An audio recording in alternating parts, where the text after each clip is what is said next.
The rain was falling in sheets over the city of Ashford, turning the streets into rivers of reflected neon light. Inside the penthouse suite of the Ashford Grand Hotel, 34-year-old Celeste Montgomery stood at the floor-to-ceiling windows, her reflection a ghost against the glittering skyline.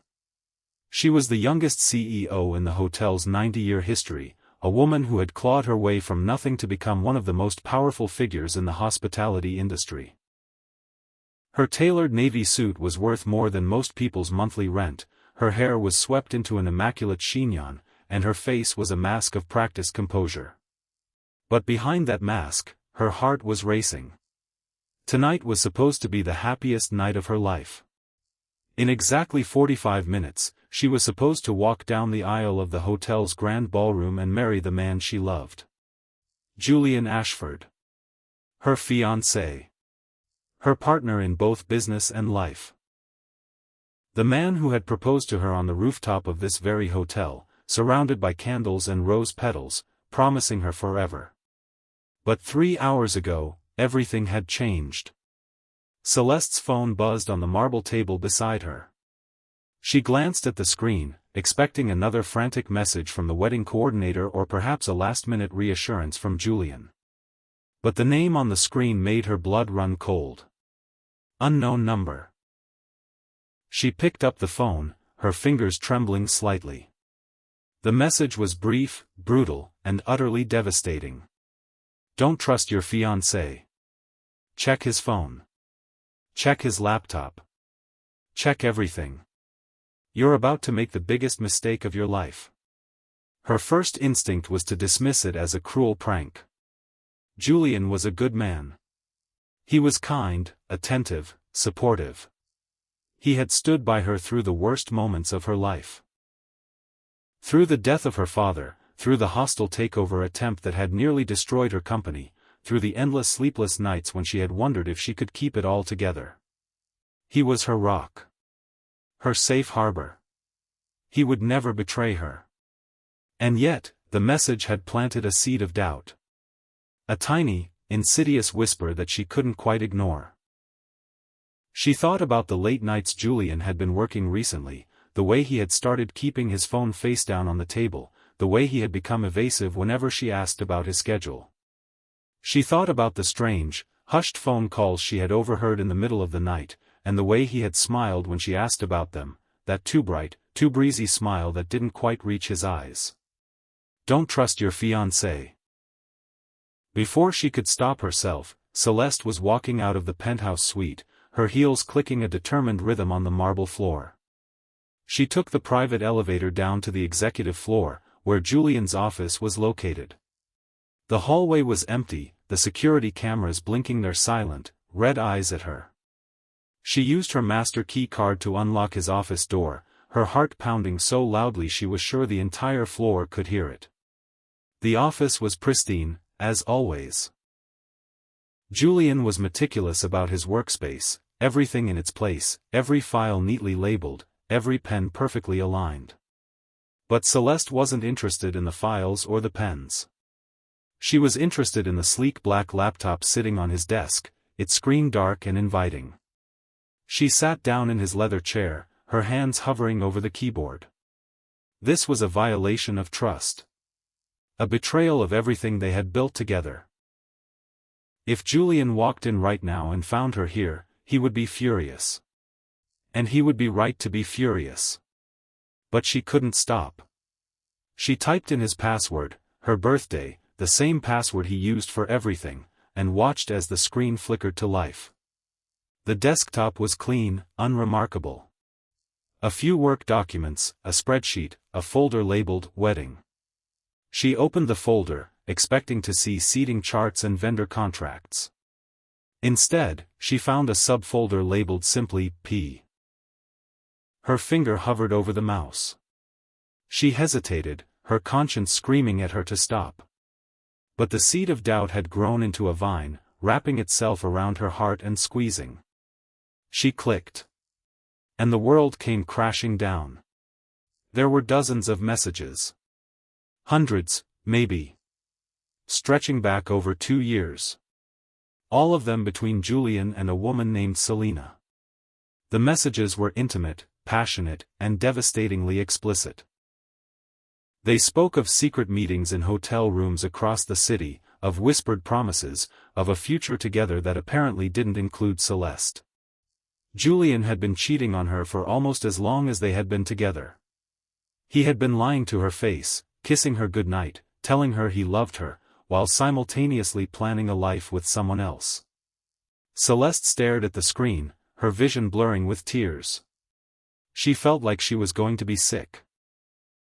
Her hands were shaking so badly she could barely grip the mouse. She scrolled through the messages, each one a fresh wound, each one a knife twisting in her chest. I can't wait to get you alone again. 3 more days. I'm counting every second. She's so busy with the hotel. She doesn't even notice when I slip away. It's almost too easy. Soon, my love. Soon she'll be out of the picture. I'll make sure of it. Make sure of it. What did that mean? Was Julian planning to leave her? Was he planning something even more sinister? Her mind raced with terrible possibilities. She was so absorbed in the messages that she didn't hear the door open behind her. She didn't feel the shift in the air. She didn't realize she was no longer alone until a voice, cold and furious, cut through the silence like a blade. What the hell do you think you're doing? Celeste spun around, her heart leaping into her throat. Julian was standing in the doorway, his face a mask of rage. He was still in his tuxedo, his bow tie undone, his hair slightly disheveled. He looked handsome and terrifying, like a predator who had just cornered his prey. Julian, she said, her voice barely above a whisper. I can explain. Explain? He laughed, a harsh, brittle sound. You're sitting at my desk, reading my private messages, and you're going to explain? He strode toward her, his eyes blazing. You have no right. You have absolutely no right. Who is Selena? Celeste asked, her voice trembling. Tell me who she is. Tell me what this means. Julian stopped in his tracks, his expression shifting from rage to something else. Something that looked almost like relief. So you found them, he said, his voice eerily calm. I was wondering how long it would take. Celeste stared at him, her mind reeling. You knew I would find them? I hoped you would, he said, and there was something cold and calculating in his eyes that she had never seen before.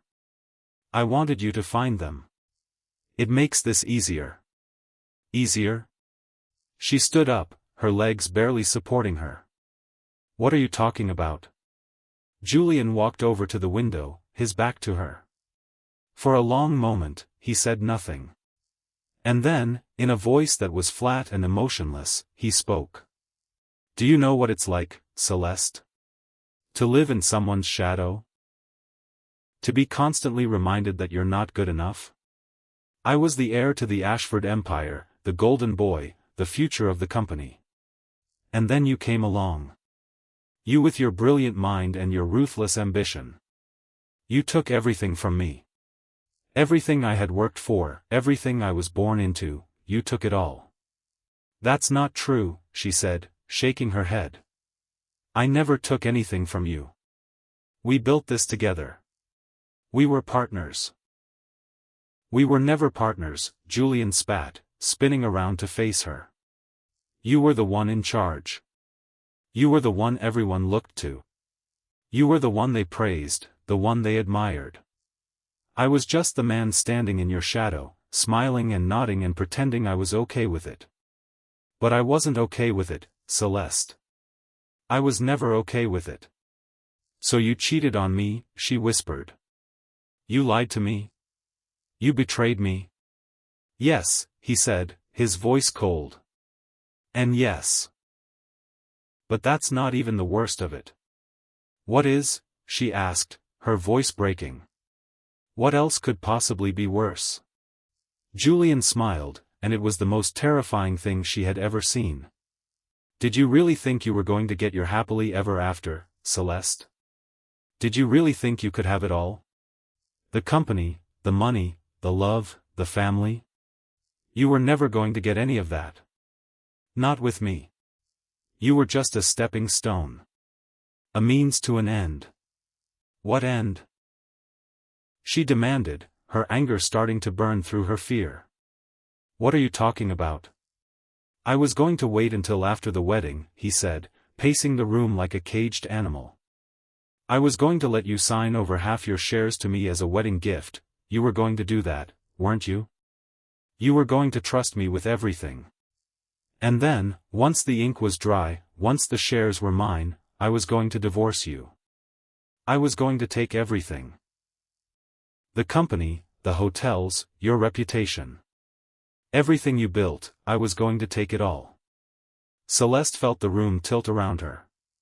She gripped the edge of the desk to steady herself. You're insane, she breathed. You're completely insane. Maybe, Julian said, his smile widening. But I'm not the one who's about to lose everything. You are. And then, the door to the office crashed open, and a man she had never seen before stormed inside, a small child clutching his hand. He was tall, broad-shouldered, with dark hair and piercing gray eyes that seemed to see straight through her. His jaw was set, his expression grim, and in his other hand, he clutched a thick envelope. But it was the little girl beside him who caught Celeste's attention, a tiny thing, maybe 5 years old, with dark curls and the same piercing gray eyes as the man. She was dressed in a pink raincoat, her small face pale with fear, her little fingers wrapped tightly around her father's hand. Julian Ashford, the man said, his voice a low, commanding growl. It's over. Julian's face went pale. Who the hell are you? Security. Security. There's no security coming, the man said coldly. I've already taken care of them. And I've brought the police with me. As if on cue, 2 uniformed officers appeared in the doorway. Behind them, Celeste could see a small crowd of people, hotel staff, wedding guests, all of them staring with wide eyes. Detective Sebastian Hart, the man said, flashing a badge. I've been investigating you for fraud and embezzlement for the past 6 months, Julian. This envelope contains all the evidence I need to put you away for a very long time. Your secret accounts, your fake companies, your scheme to defraud Celeste Montgomery and the Ashford Hotel Group. It's all here. Celeste stared at the detective, her mind struggling to process what was happening. Her gaze dropped to the little girl, who was now hiding behind her father's leg, peeking out with wide, curious eyes. You have a daughter, Celeste breathed, her voice barely a whisper. Sebastian glanced down at the child, and his fierce expression softened instantly. This is Lily, he said gently. My daughter. I'm sorry I had to bring her, but I couldn't find anyone to watch her on such short notice. Julian laughed, a bitter, mocking sound. You brought your kid to an arrest? That's pathetic. You're pathetic. No wonder you're still a detective while I'm running an empire. Sebastian's jaw tightened, but he didn't rise to the bait. Instead, he knelt down beside his daughter and spoke to her in a soft, reassuring voice. Lily, sweetheart, I need you to wait outside with Officer Matthews for just a few minutes. Can you do that for me? The little girl nodded, her lower lip trembling. Okay, Daddy. But you promised we would get ice cream after. I promise, Sebastian said, pressing a kiss to her forehead. Now go with Officer Matthews. I'll be right there. The officer gently took Lily's hand and led her out of the room. Celeste watched her go, something in her chest tightening. There was something so vulnerable, so precious about that little girl, and the way her father looked at her with such fierce love and protectiveness made Celeste's heart ache.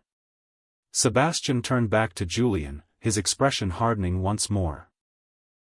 You're under arrest, Julian Ashford. You have the right to remain silent. Anything you say can and will be used against you in a court of law. As the officers handcuffed Julian and began reading him his rights, Sebastian turned to Celeste. His gray eyes were softer now, filled with something that looked almost like sympathy. "Celeste," he said quietly. "I'm sorry you had to find out this way. I know this isn't easy." "Thank you," she whispered. "Thank you for warning me. For stopping him before he could destroy everything." "I had to," he said simply. "I couldn't let him do that to you. I saw the way he treated you, the way he manipulated you, and I knew I had to step in." Celeste felt tears welling up in her eyes. "You have a daughter," she said again, her voice thick with emotion. "She's beautiful." Sebastian smiled, the first real smile she had seen from him. "She's my whole world. I lost her mother 3 years ago, car accident. It's just been the two of us ever since. She's the reason I do what I do. She makes me want to be a better man." Celeste felt a sob escape her lips. "You're a good man, Sebastian. A good father. She's lucky to have you. And you're lucky to be free of him," he said, nodding toward the doorway where Julian was being led away. "You deserve so much better than what he was offering you." A few days later, Celeste received an unexpected visitor at her penthouse. When she opened the door, she found Sebastian standing there, Lily holding his hand, a small bouquet of wildflowers clutched in the little girl's free hand. "These are for you," Lily said shyly, holding out the flowers. "Daddy said you might be sad, and flowers always make me feel better." Celeste's eyes filled with tears as she took the bouquet. "Thank you, Lily. That's the sweetest thing anyone has ever done for me." Sebastian shifted uncomfortably. "I'm sorry for just showing up like this. I wanted to check on you. And Lily, well, she insisted on coming. She's been asking about you non-stop since the other night." Celeste smiled, a genuine smile that she hadn't felt in weeks. "Would you like to come in? I have cookies. I'm not sure if they're any good, I've never actually baked them myself, but my assistant bought them from the bakery downstairs." Lily's eyes lit up. "Can we, Daddy? Please?" Sebastian sighed, but he was smiling. "Fine. But just for a little while. We have to get back to the community center later." "Community center?" Celeste asked, stepping aside to let them in. "I run it," Sebastian said, following her into the luxurious living room. "After my wife passed, I needed something to keep me busy, something meaningful. The center provides after-school programs, food assistance, tutoring. It's my way of giving back." Celeste felt a warmth spread through her chest. "That's incredible. You do all that while being a full-time detective and a single father?" "Lily keeps me grounded," he said, watching his daughter explore the room with wide-eyed wonder. "She reminds me why I do what I do." Lily was now standing in front of a large painting on the wall, a stunning landscape of a mountain range at sunset. "This is so pretty," she breathed. "Did you paint this?" "No," Celeste said, kneeling down beside her. "But I wish I could paint like that." "Do you like art, Lily?" "I love it," Lily said enthusiastically. "I paint all the time. Daddy hung my paintings on the refrigerator. He says they're masterpieces." "They are," Sebastian said, his voice full of pride. "Every single one." Celeste spent the afternoon with Sebastian and Lily, eating cookies and playing games.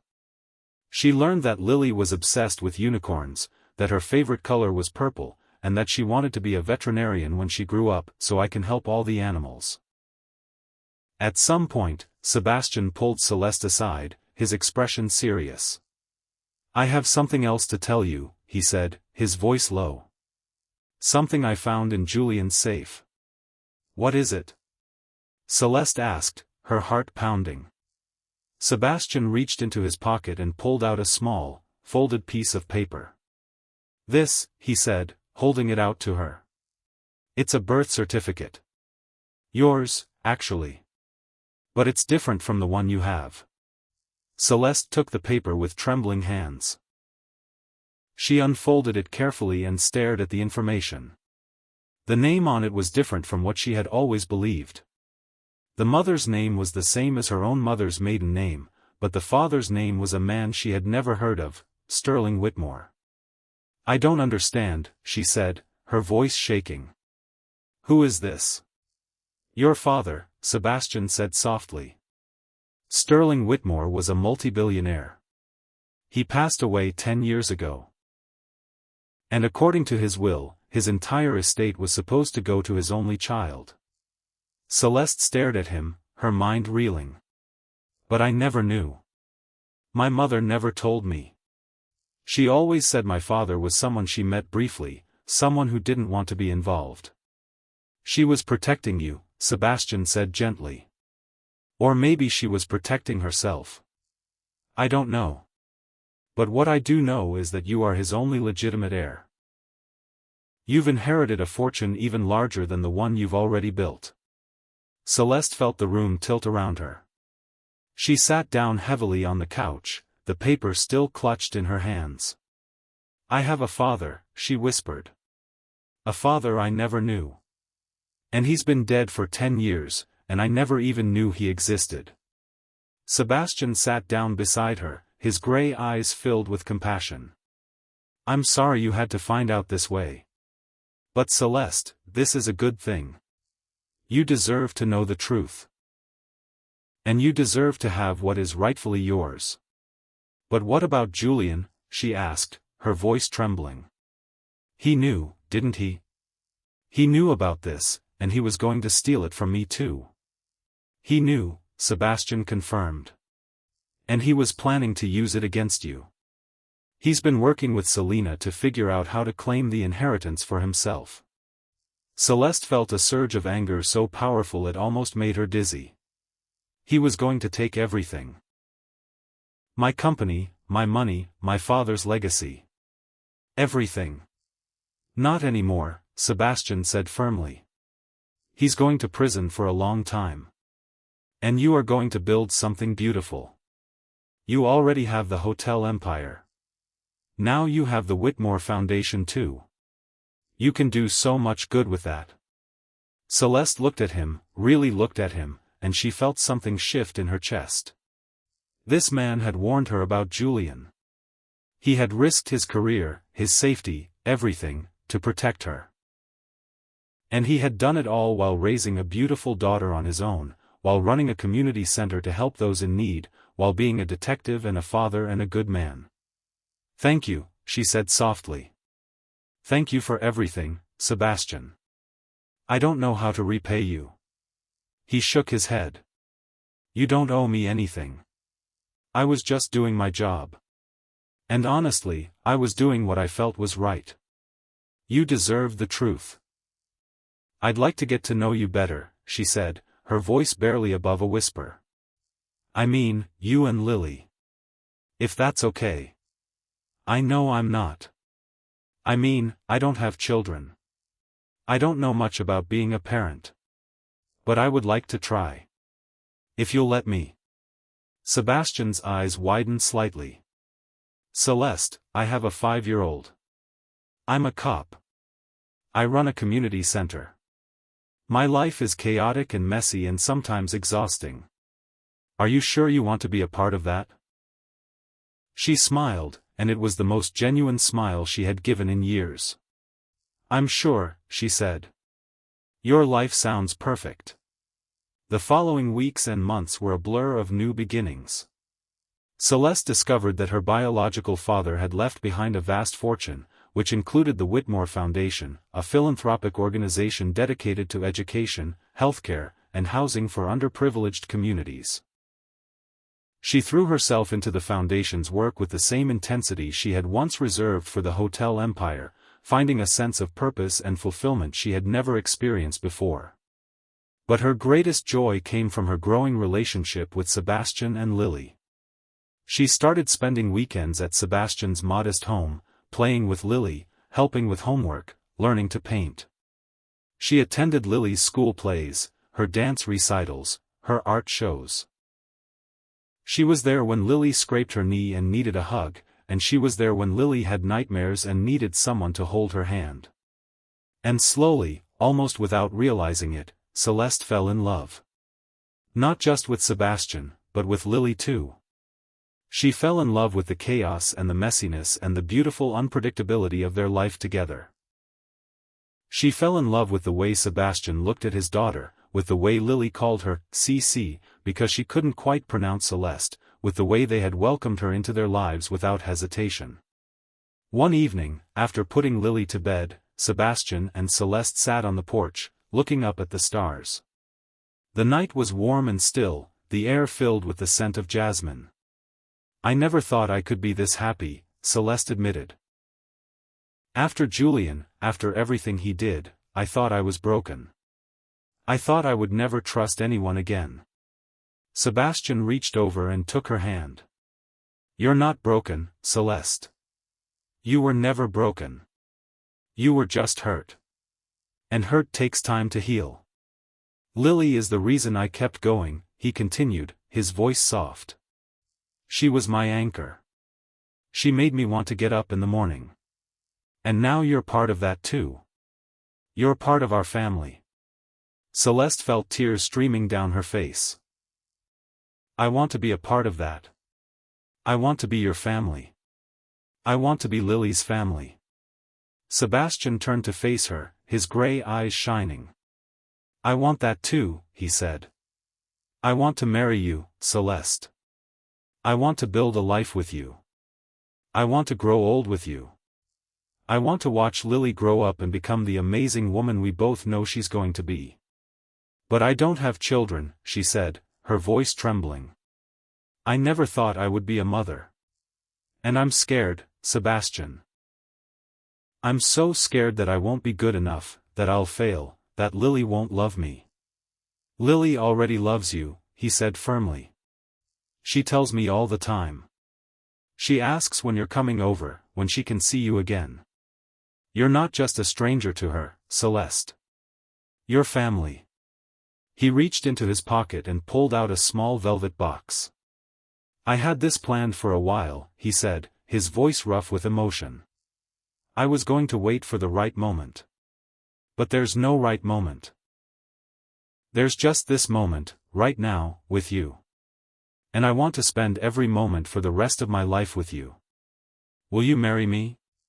Celeste laughed through her tears. "Yes," she said. "Yes, Sebastian. I'll marry you." He slipped the ring onto her finger, and they sat together on the porch, holding hands, watching the stars. The wedding was a small, intimate affair in the garden of Sebastian's community center. Lily was the flower girl, scattering petals with wild abandon, her face lit up with joy.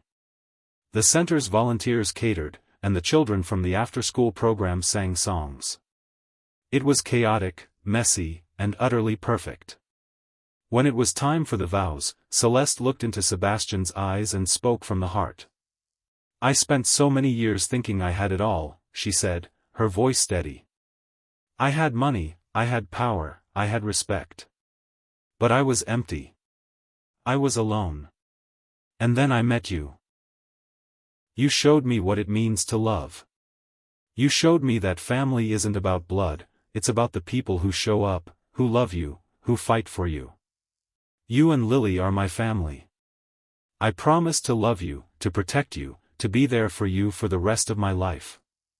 I promise to never pull away again, no matter how scared I am. Because with you, I'm not scared. I'm home."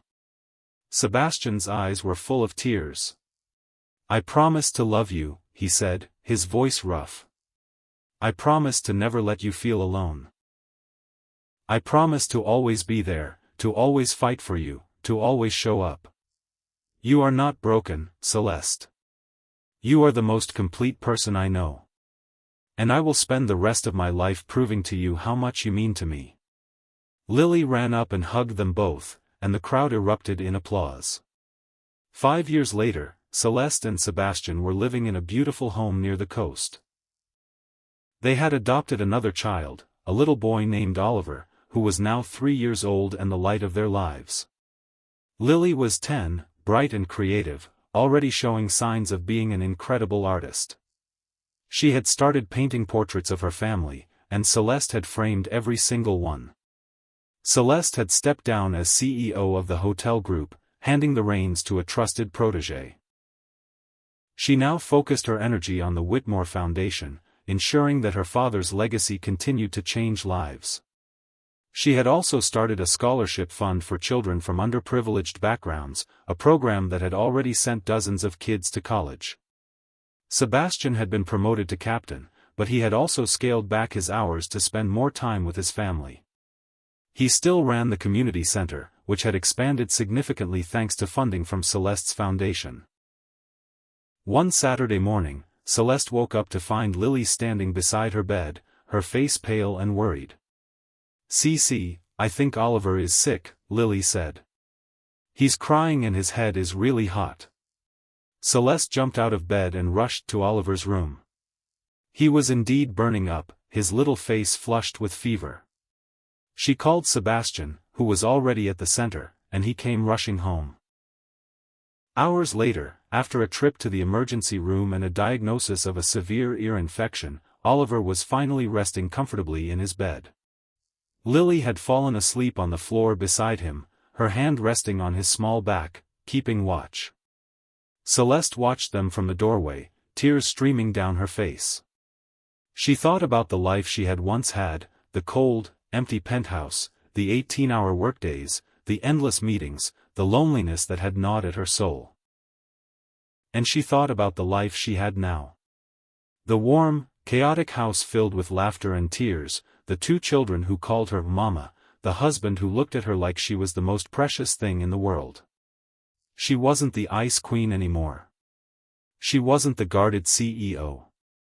She was Celeste Hart, wife, mother, philanthropist, and the happiest woman in the world. She had finally found the family she always dreamed of. And she was never letting go. The sun was rising over the coast, painting the sky in shades of gold and pink. Celeste walked into the kitchen, made a pot of coffee, and started planning the day ahead. There was a fundraiser to organize, a school visit to schedule, and a family breakfast to prepare. She had learned that true success isn't measured in money or power. It's measured in the hearts you touch and the lives you change. And she had changed the lives of her husband and her children, just as they had changed hers. She was Celeste Hart, and she was finally, completely, undeniably whole.